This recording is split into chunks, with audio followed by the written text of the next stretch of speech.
So welcome everyone to the Green Bank Observatory Community Zoom. My name is Tony Ramajan. I am the interim director here in Green Bank, and I just want to give the folks that are calling in just a minute or so of updates from here in Green Bank.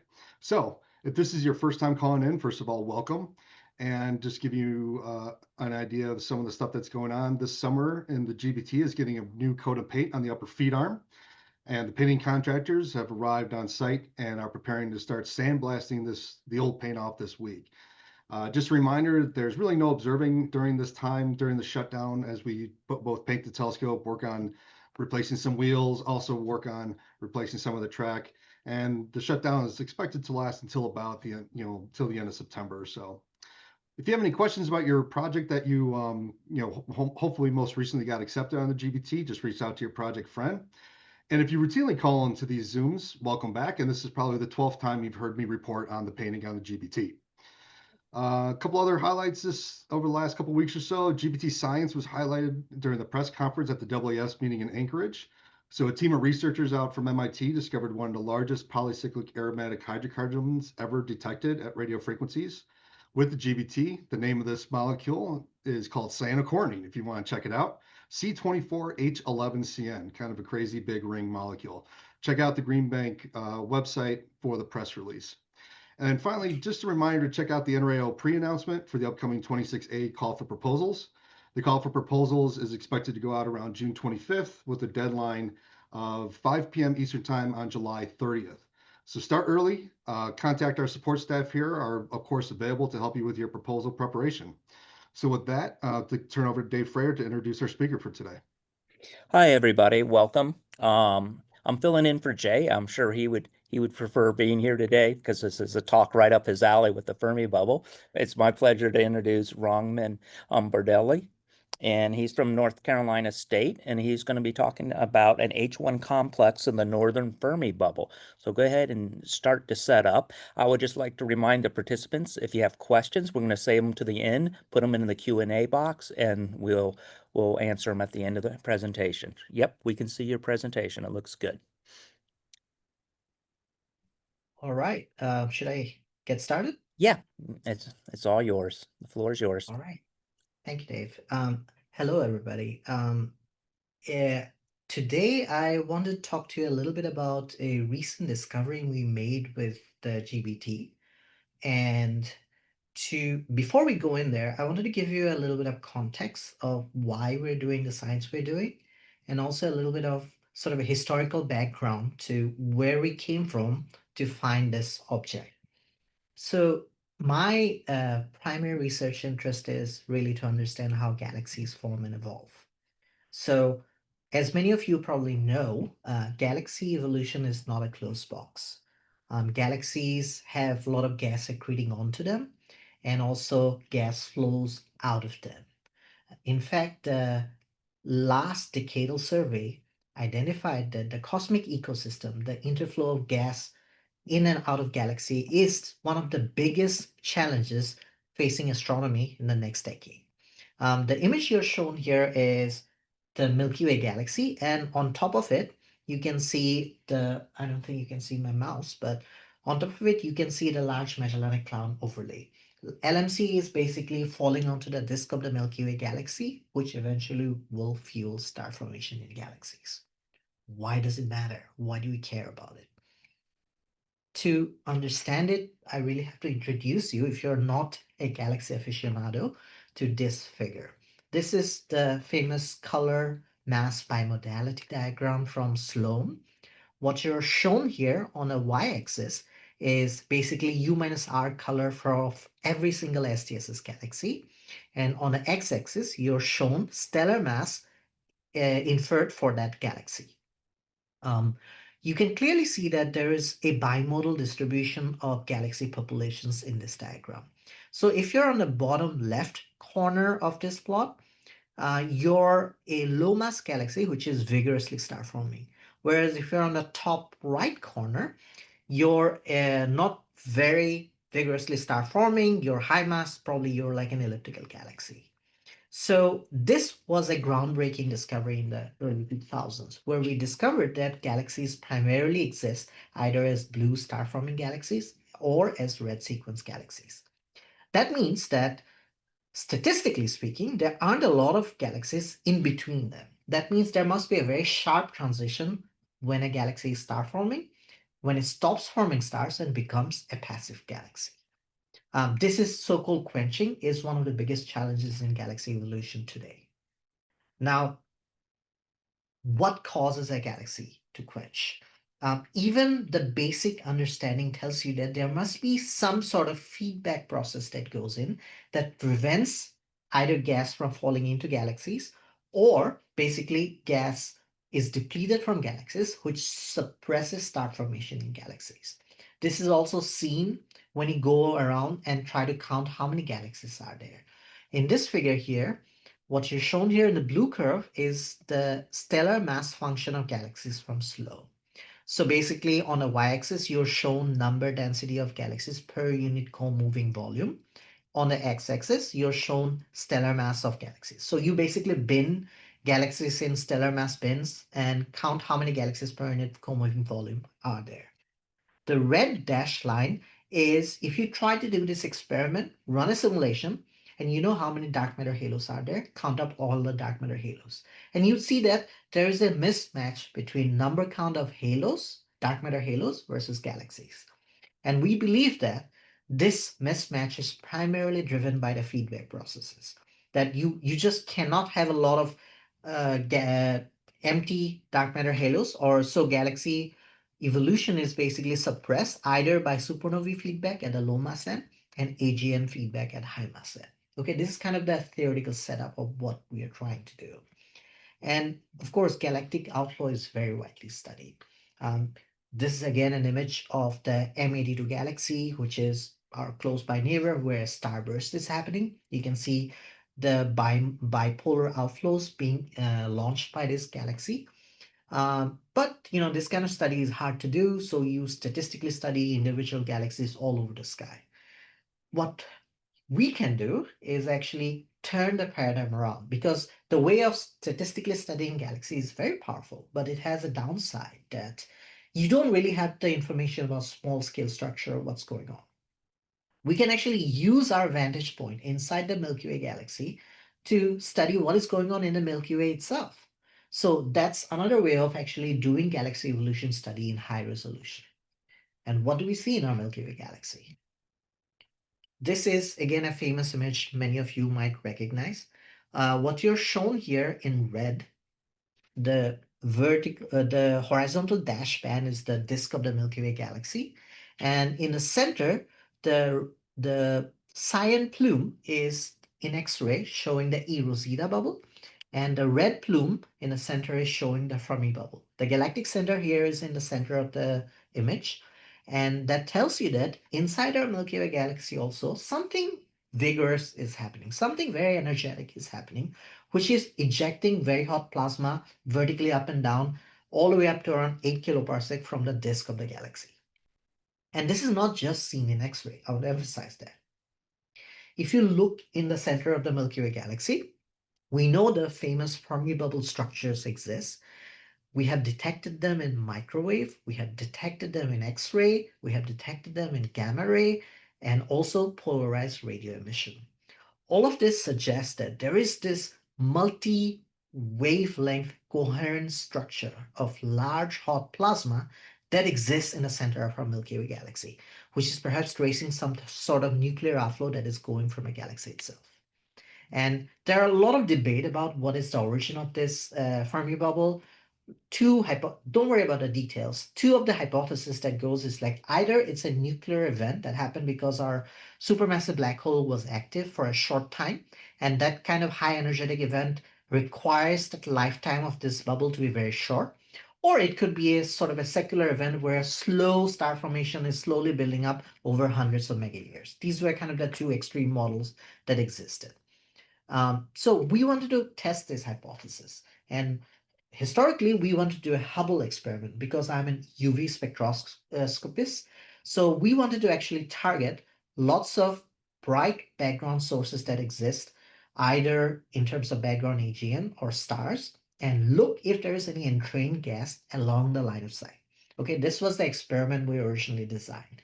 And the goal is that even if we have hot diffuse gas along the line of sight, we'll be able to mark it, see it as absorption lines in the UV spectrum, and chemically tag what gas exists, as well as measure the kinematics of the gas. Because for all the amazing data I showed you before of the images of the Fermi bubble, we don't really know the gas kinematics. It's not directly measured. So this approach allows you to actually quantify the gas kinematics and ask the question, how fast the gas is moving. So this was an experiment we started, and we had a sightline map as laid out here. We are basically trying to pierce different parts of the Fermi bubble, going as low as possible, where you find UV bright target, going all the way out to the Fermi bubble. And I wanted to show you just one example of how absorption line looks like. I know it's a radio crowd, but bear with me where I show you a little bit of UV data because we're really proud of this. The first sightline I'm actually pointing out is PDS 456, which happens to sit, as you can see, where there's excess gamma ray emission. So we know there's a lot of hot plasma along this sightline. And we wanted to ask if you can see anything else.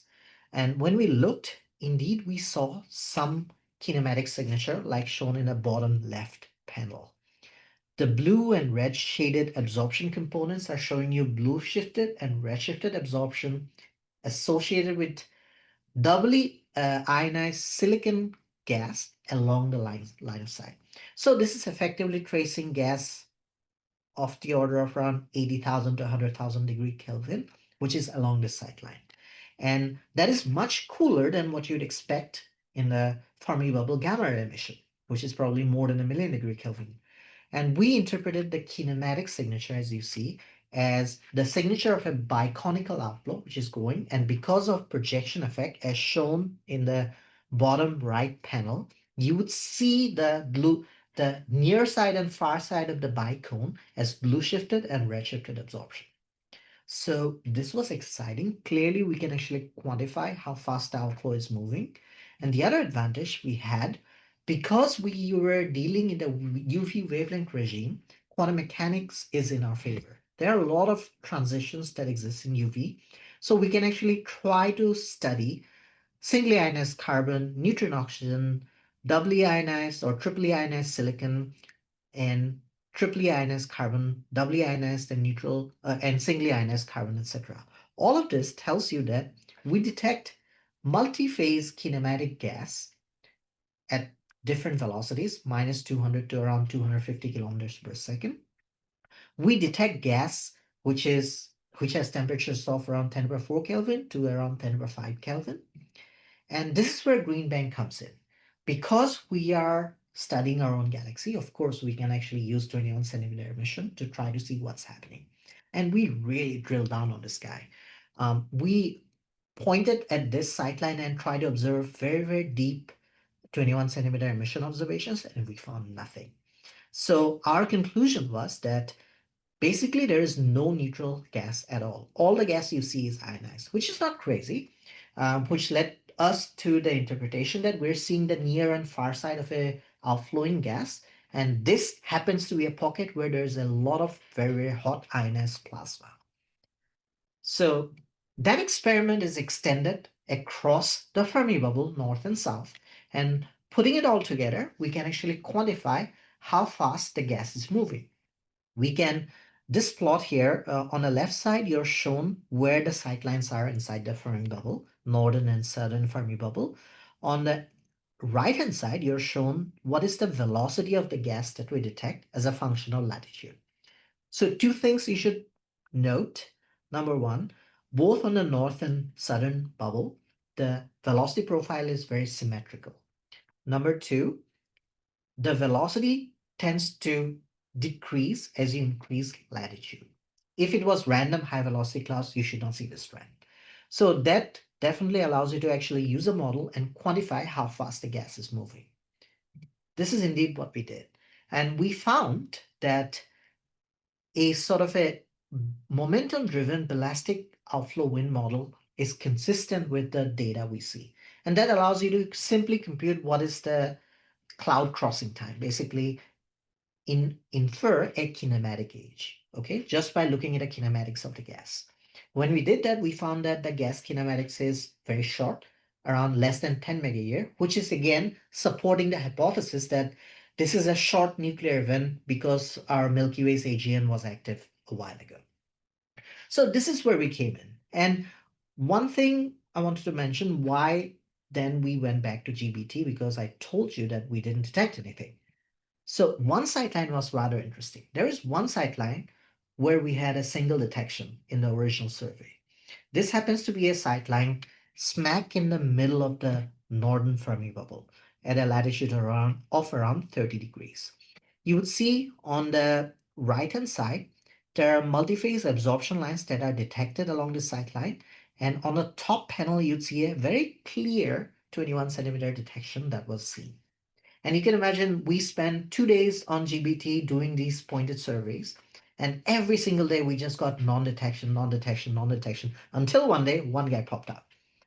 We were very happy about it. And of course, there's a lot of implication for this cloud, right? We have now H1 column density that allows you to also see if there is additional absorption line associated with neutral gas. We found O1 absorption associated with it, which allows you to compute what is the metallicity of the gas.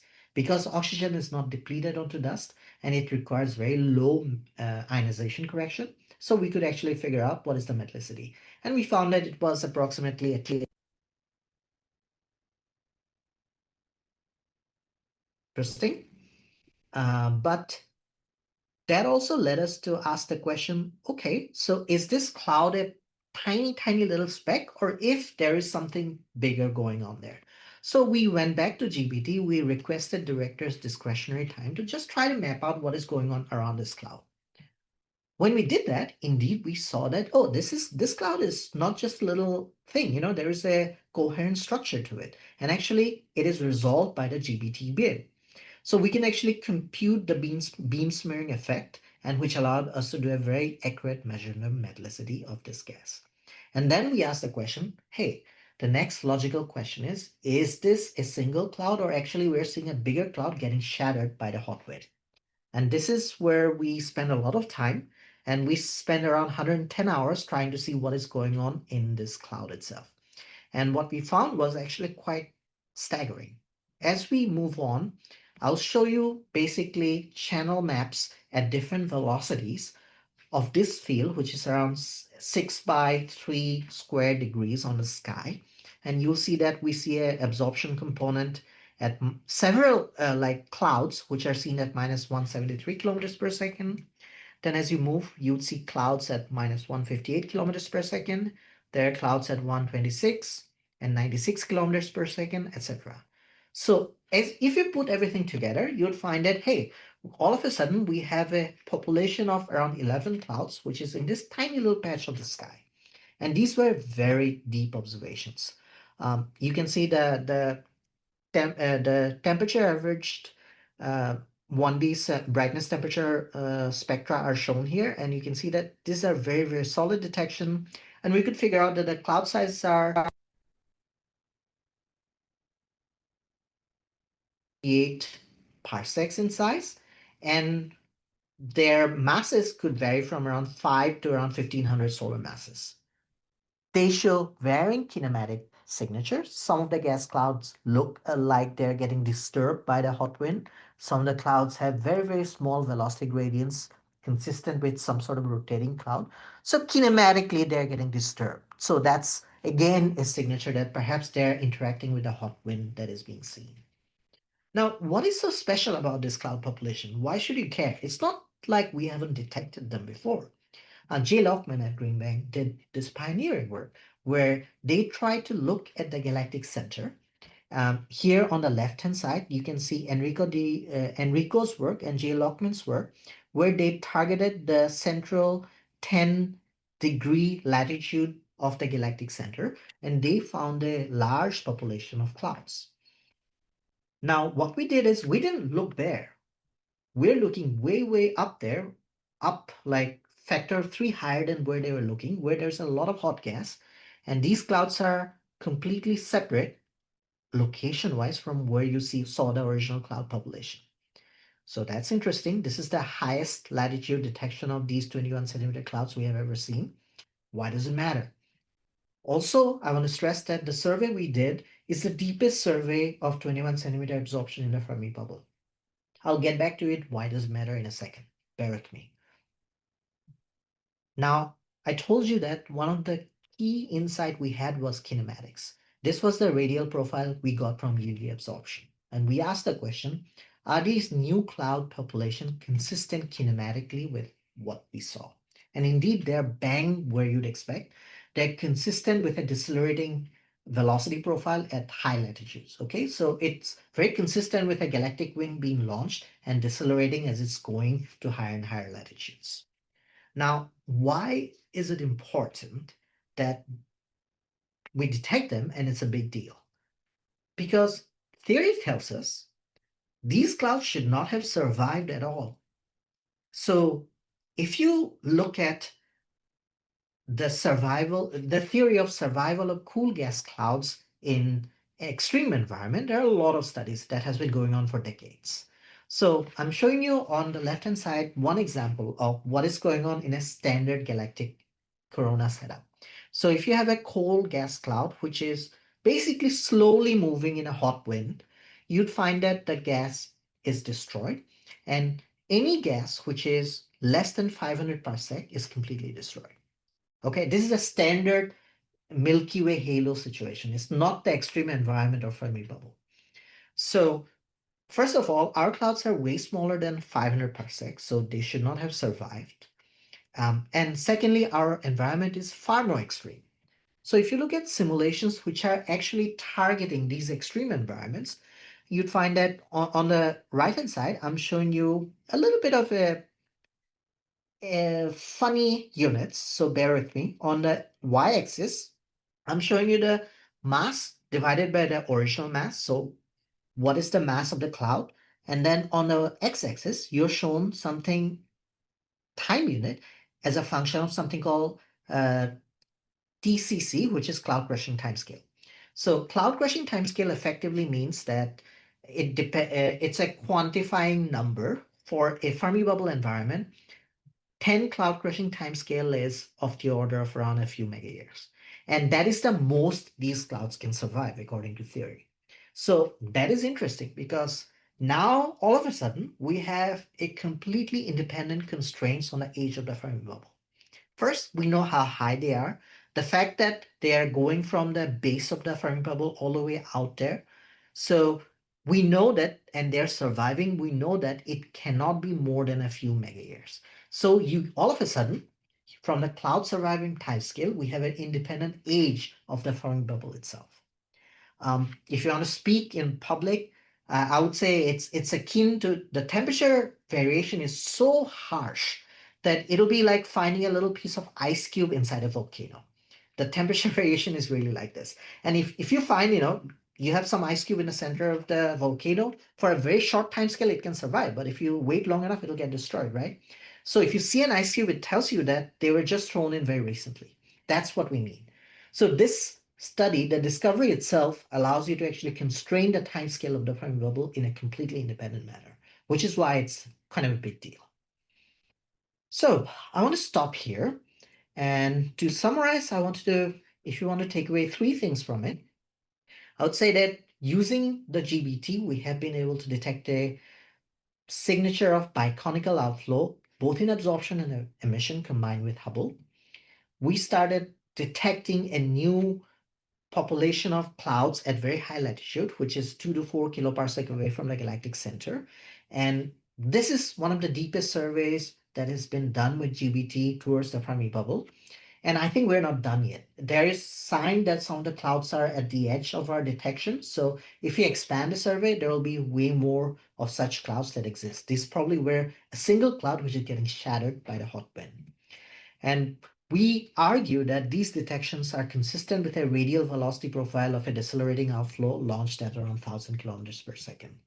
And most crucially, this discovery itself allows you to actually constrain the timescale of the Fermi bubble to be a very short timescale, which argues that the Fermi bubble were originated in a nuclear event, which means that there was probably an AGN which went off a few mega years ago and created the Fermi bubble.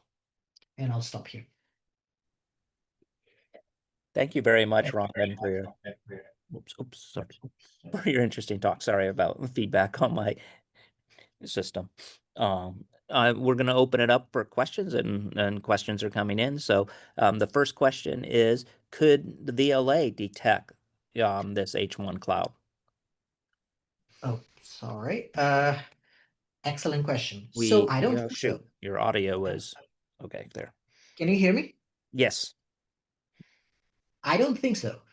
These clouds are typically of the order of around 10 to 17.5 to 10 to 18 columns. And VLA can detect, of course. I mean, you have to integrate very long. It'll be very hard pressed. We are really looking into it, like, can we actually spatially resolve them? Because, they probably have even smaller structures, which GBT cannot resolve, but I think we have to wait for SKA or something. Okay. The next VLA proposal, I think deconfiguration, their most compact configurations available, just FYI. So, next question. Can you estimate the dynamical state of the resolved H1 clouds using the Vireo theorem? In principle, yes, but they're barely resolved. So it was a little hard because the clouds are so small. We're kind of hesitant to go there at this point. Have you looked at just rough orders of magnitude, like the math? Is it all? The only thing I have done is cloud survival timescale so far. Okay. Yeah. The next question, since the visualization of the Fermi gas is from a side angle, can the Doppler velocity shift, can the Doppler shifted velocities be extrapolated to the actual galactic outflow gas velocities? So can you take, Yeah, that's an excellent question. We spent a lot of time thinking about it. The only way to do it, you have to adopt a model. So what we do is we deproject the gas, the velocity of the gas. So we assume that it's a simple toy model, right? We start with assuming that everything is a bipolar outflow. That's the simplest approximation.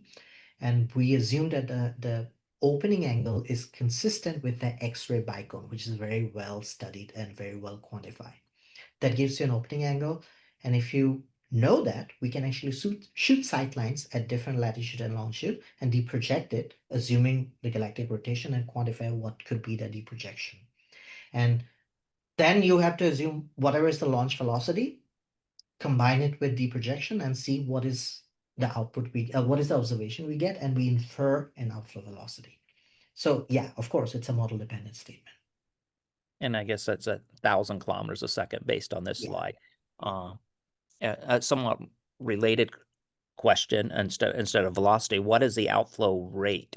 I think they're meaning.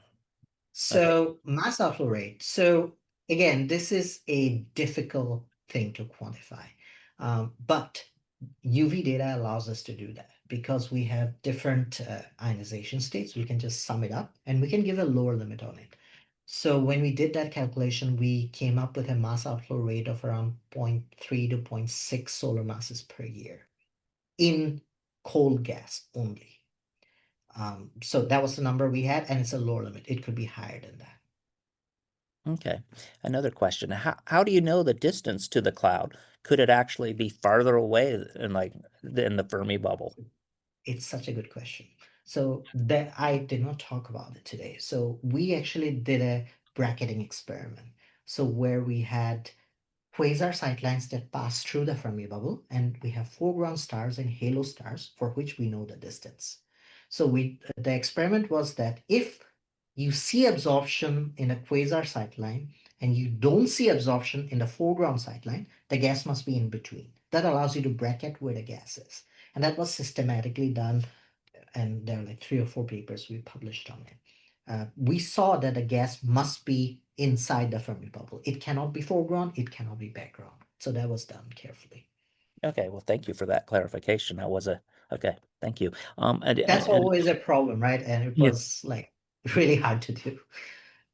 And another question, have you been able to measure the velocity dispersion for the H1 clouds and the hot ionized gas, and how you compare them or link them? So the velocity dispersions are roughly consistent with what, at least the line widths are consistent with what we see in the UV lines. So they're consistent with being, thermally broadened, at least here. So a few tens of kilometers per second or 30, 40 kilometers per second. That's the number I would get from these. Okay. Are there any additional questions? I'll just ask, I noticed like in your dispersion plot here, I'll just ask a question. There's quite a range in velocities of about 100 kilometers a second for your clouds in your region that you mapped. Is that somewhat surprising over just such a small spatial, like projected area? Actually, that's such a good question. It is. So if you look at 21 centimeter clouds, the high velocity clouds have been studied for decades, like more than 50 years, right? So if you try to look at what is the velocity dispersion in small areas, it is not hundreds of kilometers per second. Mhm. It's much smaller. So the fact that we have such a high velocity dispersion also tells you that there was something that disturbed the cloud. And that again argues that it's an extreme environment where a hot wind came and perhaps is destroying the cloud. And that's why you see all these random motion of the cloud itself on top of the bulk motion that it has. And that's causing the velocity dispersion we see. That's our hypothesis here. No, that seems to hang together. Okay, cool. Well, I think that ends our question. So we're going to end the community Zoom. Whoa. Oh, okay. One more. We'll let this question because it's interesting. Has CO emission been measured for the H1 cloud yet? Not for these. So I think there are molecular emission that has been detected for some of the clouds at lower latitudes, simply because they have much higher H1 column densities. So you can actually see it. For these are like 10^18 column gas. So I doubt you'll see a molecular core, but we have not studied it yet for these. Okay, so I'd like to thank you again, Ragman, for giving your nice presentation. You presented it very well, and we have a comment here. It's interesting to note that the starburst within the Galactic Center occurred a few million years ago, I guess, backing up That's true. Yeah. the your AGN hypothesis to your interpretation. And so thank you very much, and thank for everybody participating. We'll have another community Zoom in 2 weeks. Pamela Freeman from the University of Calgary will be discussing the chemical diversity in high mass star forming regions. So thank you, everybody, and until next time. Goodbye. Thank you. Thank you.